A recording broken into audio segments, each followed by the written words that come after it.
You're a man. You are a man. Stand up and be a man. Make the hard decisions, make the sacrifices, make the unpopular decisions, and become comfortable in your own skin.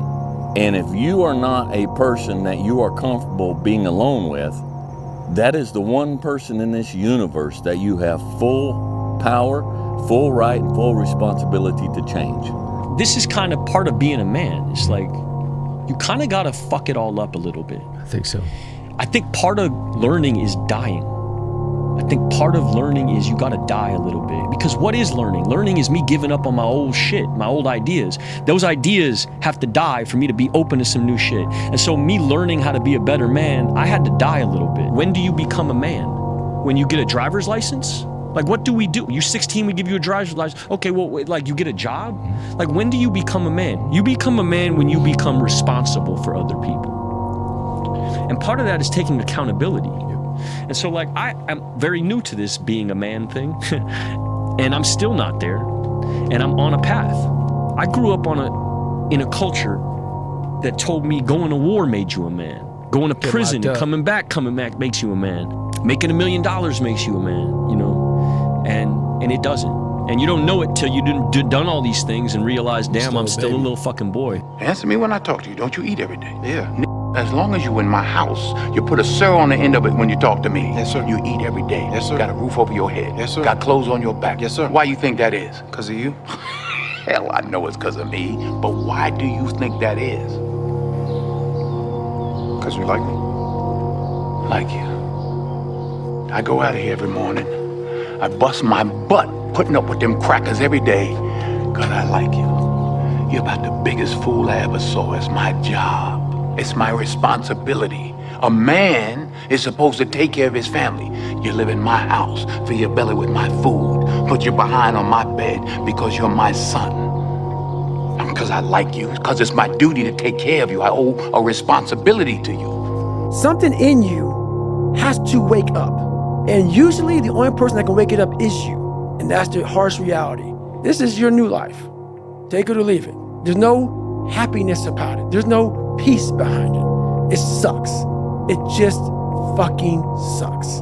And the greatness is right in you. And that's why, once again, I'll say this a million times here, I do not feel sorry for you. I will not sugarcoat what I'm going to say to you because all of you know what I'm saying is the truth. There's a moment when every boy realizes no one's coming to save him, and that's when he becomes a man.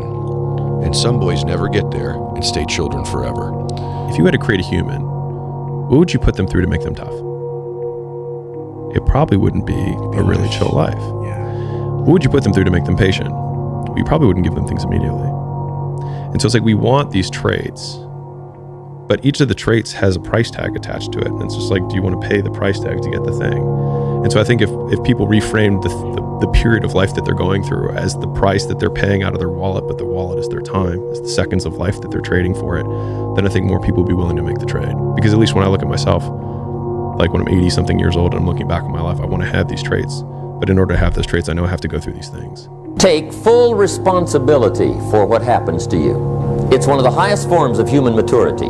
It's the day you know you've passed from childhood to adulthood. The day you accept full responsibility. It's not what happens.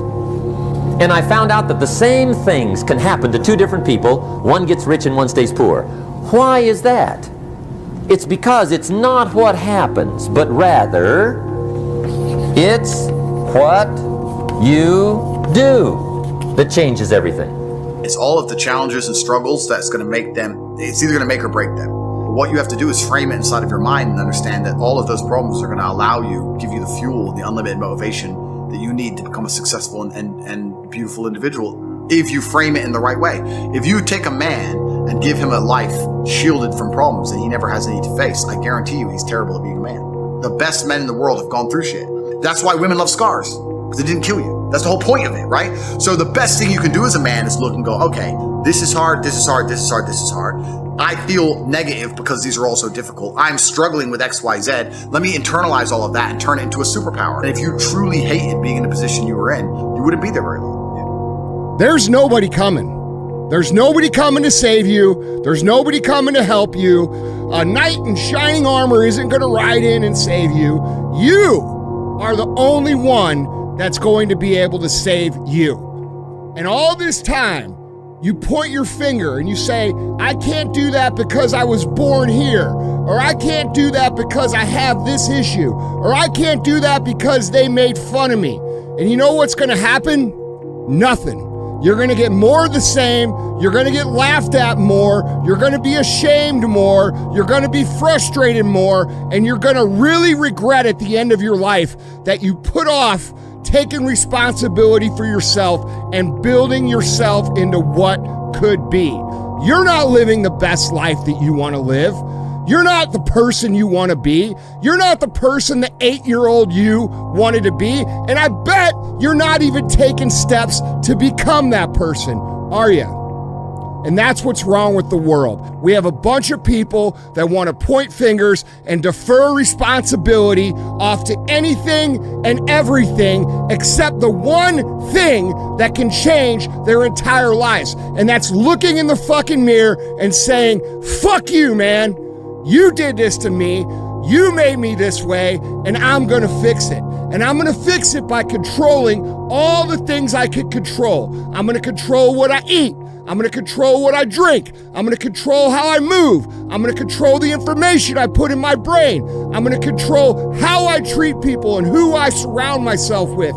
And if you control those things, you are now in the driver's seat to create what it is you've always known that you were here to create. There comes a time when the hard work you have to do is learning that you can't work any harder any longer, and that you have to change what got you here to what will get you to where you want to go.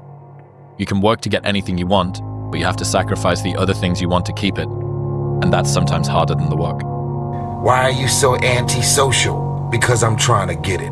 Why are you staying on the basketball court so much? Because I'm trying to get it. Why are you out there practicing in the hot sun when ain't nobody else out there? Because I'm trying to get it. Why are you not clubbing like every time I text you and invite you to go do something fun and cool, you always studying? Because I'm trying to get it. Let me tell you something, homie. These women ain't going nowhere. These clubs, these parties, all this shit ain't going nowhere. The more weird you are is a reflection of how committed you are to focusing on your shit, molding and shaping and developing your ideas and your craft so that when it's time for you to make your rounds, you gon' fly. When I was in Ranger school, my squad got spot checked. The Ranger instructor was looking for 3 items. One of my guys didn't have the items, so the whole squad got smoked. The RI was sitting there smoking us, and the more he smoked us, the more my squad looked around looking for someone to motivate him. The Ranger instructor shouted out, "I'm gonna bury you, motherfucker." So I saw that my squad needed some extra motivation. So I said, "Ain't no grave that can hold us down, motherfucker. Ain't no grave that can hold us down." Right now in life, your family is looking for that one guy right now. They're looking for that one guy who's strong, who's that pillar for the family in hard times. Make sure they look around and find you. These are the times right now for you to step up. Be that guy that can take anything. Stay hard.